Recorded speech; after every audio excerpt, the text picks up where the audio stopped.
महामंडल में मेरी उपस्थिति का परिणाम जो भी होगा, आप अपने आप को दोष नहीं देंगे।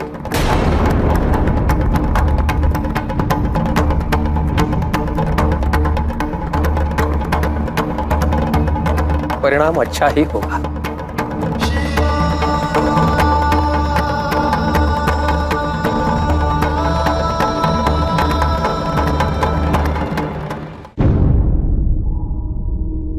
थई थई ता थई थई थई थई ता। अब किया ना ठीक से, अब जाओ। हाय हाय, ये क्या कर रही है तू? पिछले साल से लेके अब तक कुछ नया सीखा ही नहीं क्या? चल हट, मैं ही लगा दूंगी।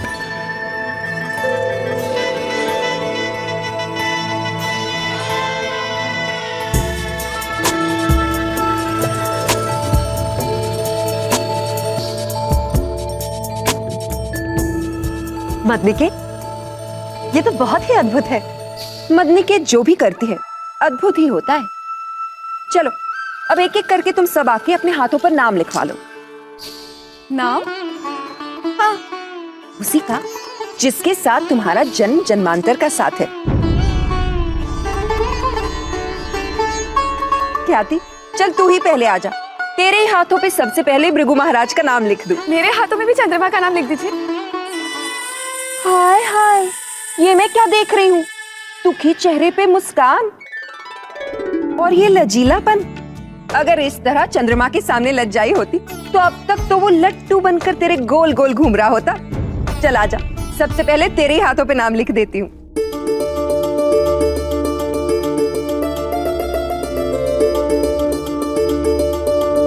मदनिके, क्या ये सत्य है कि आप जिसके हाथ पे नाम लिख देती हैं उसका बंधन कभी नहीं टूटता? अब तक तो यही सत्य है। तो फिर लीजिए, मेरे दोनों हाथों में चंद्रमा का नाम लिख दीजिए।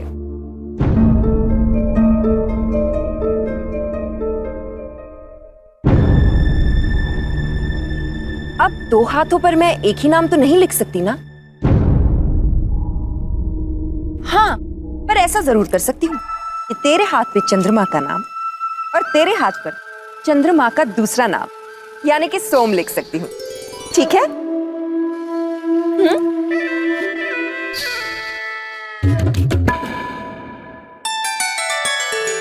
अरे सती,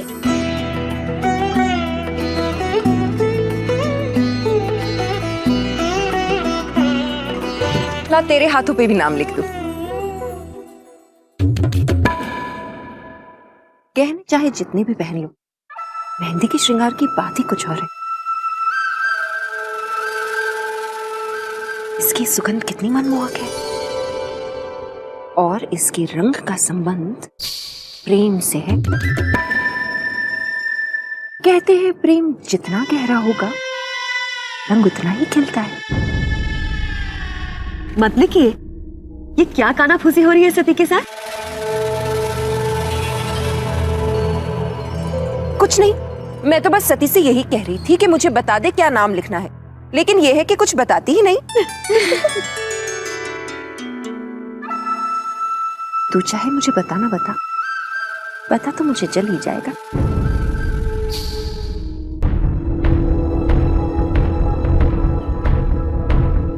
प्रजापति, बड़ा ही शुभ समाचार है। महामंडल की बैठक के लिए आपका निमंत्रण महादेव ने स्वीकार कर लिया है। वो अवश्य आएंगे। मुझे इसी समाचार की प्रतीक्षा थी।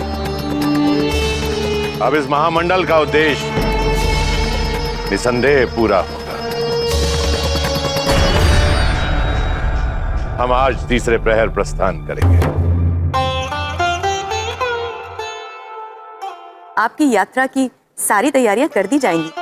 मैं आपसे केवल ये पूछना चाहती हूँ स्वामी कि वसंत उत्सव के लिए किस किस को आमंत्रित किया जाए? वसंतोत्सव का दायित्व मैंने चंद्रमा को सौंप दिया है। ये सारे निर्णय उसे ही लेने दीजिए। जैसी आपकी इच्छा। वसंतोत्सव की तैयारी कैसी चल रही है? चंद्रमा बहुत ही लगन से सारी तैयारियां कर रहे हैं स्वामी। और दूसरी ओर मदनिके के आगमन ने तो मानो हलचल सी मचा दी है। सब इतने उत्साहित है कि क्या बताऊं। मदनिके पर नियंत्रण रखिएगा। मैंने सुना है कि कभी कभी वो अपनी मर्यादा लांघ जाती है। आप चिंता ना करें स्वामी, वो ऐसा कुछ नहीं करेगी। मैं आपके प्रस्थान की तैयारी करती हूँ।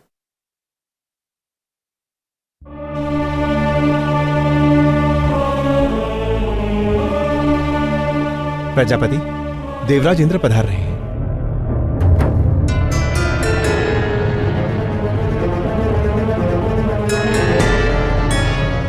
प्रणाम देवराज इंद्र।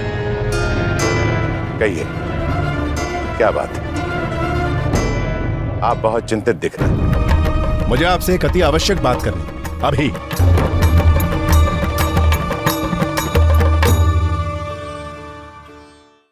अरे, तुम सब यहाँ हो? तुम जानती हो, तुम्हारे पिताश्री आप तीसरे प्रहर प्रस्थान करने वाले हैं। वसंत उत्सव की सारी तैयारियां स्थगित करके सबसे पहले उनकी यात्रा की तैयारी करो। चलो चलो, समय बहुत कम है। अरे प्रसूति, आपकी बेटी अब बड़ी हो गई है, आपने देखा नहीं?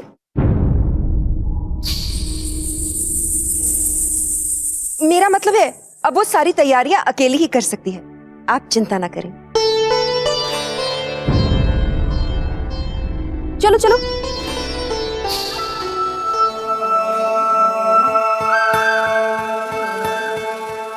प्रेम के भेद छुपाए ना छुपे। शुक्राचार्य, किंतु उनके क्रोधित होने का कारण क्या है? असुरों के गुरु होने के नाते उनका प्रतिनिधित्व करने के लिए हमने शुक्राचार्य को भी आमंत्रित किया है। शुक्राचार्य पहले से इस बैठक के पक्ष में नहीं थे, क्योंकि वो इसे षड्यंत्र मानते हैं। उनकी शंका 2 गुना तब बढ़ गई जब उन्हें पता चला कि महादेव भी इस बैठक में सम्मिलित होंगे। किंतु उससे शुक्राचार्य को क्यों आपत्ति होने लगी? आप सभी जानते हैं दैत्य कितने असुरक्षित जीव हैं। पूरी बात सुनते नहीं, क्रोध उन्हें पहले आ जाता है। महादेव का इस बैठक में सम्मिलित होना उन्हें इस बात का प्रतीक लग रहा है कि महादेव अब हमारे समर्थन में है। ऐसे में उनकी असुरक्षा की भावना और बढ़ गई। मुझे जितनी सूचना मिली है उससे आशंका है कि शुक्राचार्य हम पर आक्रमण करवा सकते हैं। शुक्राचार्य एक योद्धा हैं,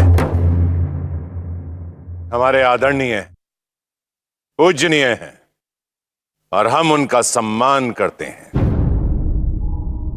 परंतु इसका अर्थ यह नहीं है कि वो हम पर आक्रमण करेंगे और हम उनका स्वागत करेंगे।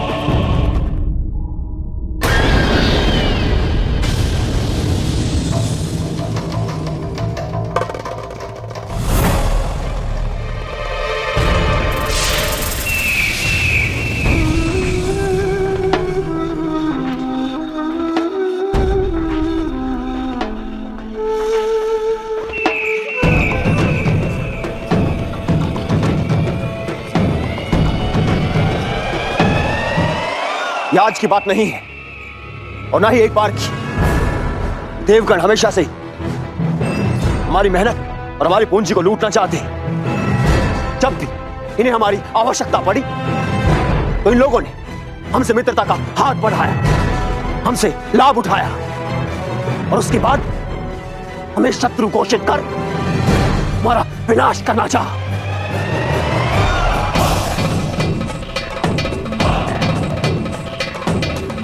तो क्या हम निर्बल हैं? नहीं। कायर हैं? नहीं।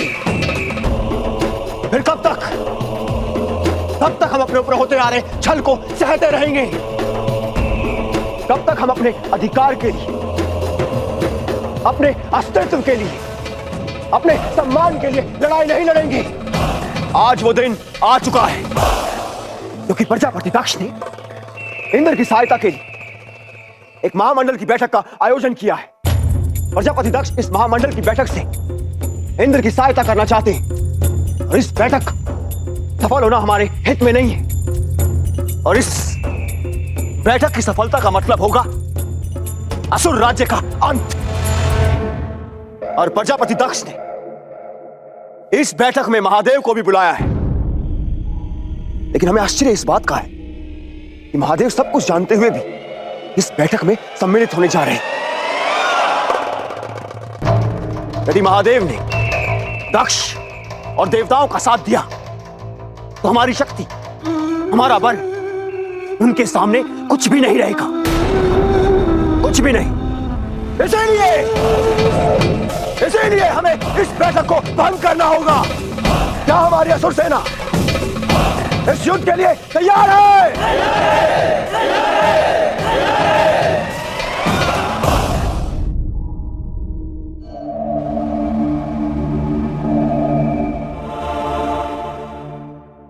नारायण नारायण। नंदी, महादेव कहाँ है?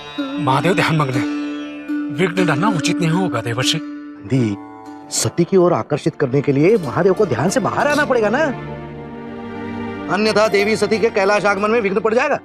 देवर्षि, मेरी आपसे विनती है, मैं इस संदर्भ में कोई बात सुनना नहीं चाहता। इस संदर्भ में? वही जो अभी आपने कहा। क्या कहा? वही देवी सती उनके बारे में। देवी सती के बारे में? क्यों? महादेव ने कुछ कहा क्या? फटकार लगाई? नंदी, महादेव की फटकार से क्यों दुखी होते हो?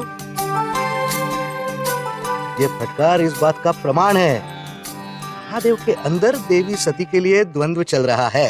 नहीं नहीं देवर्षि, मेरी आपसे विनती है, मैं ना तो इस संदर्भ में आपसे कुछ सुनना चाहता हूँ और ना ही कुछ कहना चाहता हूँ।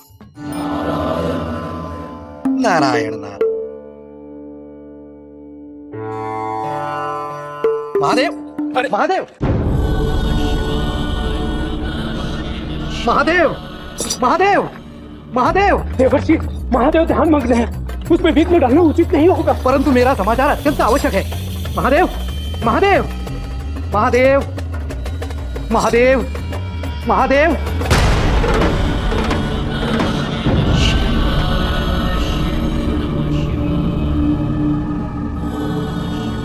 प्रणाम, प्रणाम महादेव। प्रभु, मैंने पूर्ण प्रयत्न किया, परंतु जो बात बताने मैं आया हूं वो रुक नहीं सकती। महादेव, आपने महामंडल की बैठक का निमंत्रण स्वीकार क्या किया? तीनों लोक में यही चर्चे गूंज रहे हैं। कहीं भवें तन रही है, कहीं पैरों तले धरती हिल रही है जैसे भूचाल आ गया हो। और शुक्राचार्य वो तो कह रहे हैं कि महामंडल की ये बैठक असुरों के विनाश के लिए देवताओं द्वारा रचा गया एक षड्यंत्र है, और वो कहते कि इस षड्यंत्र में आप भी सम्मिलित हैं। मैं तो स्वयं शुक्राचार्य के निमंत्रण पर कितनी बार पाताल लोक भी गया, मेरे लिए सब एक समान है। किंतु प्रभु, आपकी तरह एक समान कोई सोचता नहीं है ना, उन्हें तो बस अवसर चाहिए दूसरों की बुराइयां करने का, और ये महामंडल की बैठक से वो अवसर उन्हें मिल गया। परंतु प्रभु, इस महामंडल की बैठक में शुक्राचार्य का भय नहीं है। यदि भय है तो वो प्रजापति दक्ष का।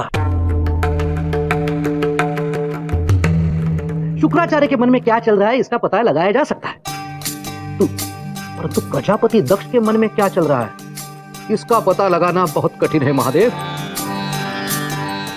इसलिए प्रभु मेरा सुझाव है कि आप इस महामंडल की बैठक में न जाएं।